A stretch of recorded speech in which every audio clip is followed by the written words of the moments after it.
Aujourd'hui, on va voir la première partie du texte explicatif. Le texte explicatif, c'est le troisième type de texte qu'on va voir dans notre année et c'est aussi un texte courant. Je vous rappelle que la différence entre un texte courant et un texte narratif.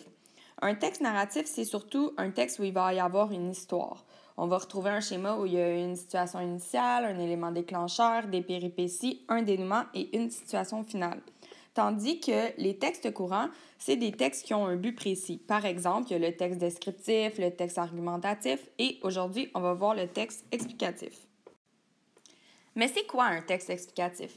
En fait, un texte explicatif, c'est un texte, ou des fois c'est juste une partie de texte, qui présente le pourquoi d'un fait, d'une situation ou d'un phénomène.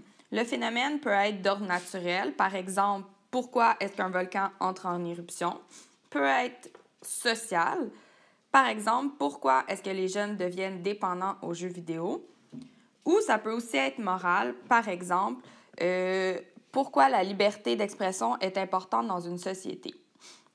Pour ce faire, le texte explicatif va vraiment insister sur les causes et les conséquences liées à un sujet. Par exemple, les causes qui expliquent l'éruption d'un volcan. L'intention, donc le but d'un texte explicatif, c'est de faire comprendre le pourquoi d'un phénomène, d'expliquer la réalité de quelque chose. Qui va nous faire comprendre ça? C'est souvent un spécialiste du sujet qui est expliqué. C'est ce qu'on va appeler l'énonciateur. La personne va utiliser un ton neutre, c'est-à-dire que la personne, elle ne va pas donner son opinion, elle va se baser sur des faits scientifiques. Et dans notre quotidien, où on va retrouver des textes explicatifs, c'est souvent dans des journaux, mais aussi tous vos cahiers d'activités, d'exercices, par exemple en histoire ou en sciences, c'est souvent des textes explicatifs. Comme dans tout type de texte, il existe des séquences. Par exemple, quand on parle d'une séquence narrative, c'est une séquence où on explique, on raconte l'histoire. Ici, les séquences explicatives, c'est des séquences qui se basent sur le principe d'une cause et d'une conséquence. Comme il est écrit ici, c'est quoi une séquence explicative? C'est essentiellement une séquence qui va répondre à une question par le phénomène cause-conséquence. Donc, je vais énumérer une cause qui va amener une conséquence.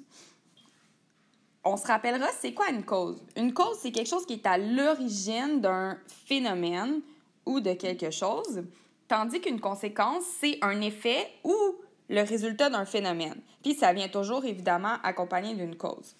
Si on prend l'exemple que vous avez ici, on sue parce qu'il fait chaud. Ma conséquence ici, c'est le fait de suer et ma cause, c'est il fait chaud. Donc, j'ai chaud et de ce fait, parce que j'ai chaud, je vais suer. Donc, ici, j'ai un exemple d'une cause et d'une conséquence. Il existe tout plein de façons d'exprimer une cause et une conséquence. Par exemple, ça peut être via des noms. Ici, la chaleur, qui est ma cause, provoque de la sueur, qui est ma conséquence. Donc, vous avez tout plein de moyens ici d'exprimer une cause et une conséquence et je vais vous laisser les regarder par vous-même. Vous avez ici d'autres façons d'exprimer des causes et des conséquences séparées selon si c'est des coordonnants, des prépositions, des subordonnants ou des moyens lexicaux qui sont souvent des verbes. Nous, souvent, dans vos exercices, j'ai remarqué que vous allez beaucoup utiliser les coordonnants. Par exemple, le donc, le car, en effet, de ce fait, de cette façon, par conséquent. Donc, c'est vraiment des mots qu'on va utiliser très, très, très souvent pour exprimer notre cause et notre conséquence. Pour la suite des choses, je vous invite à aller faire les exercices que j'ai déposés sur le Classroom. En fait, c'est seulement des exercices pour vous pratiquer à comprendre la différence entre une cause et une conséquence. Bonne journée!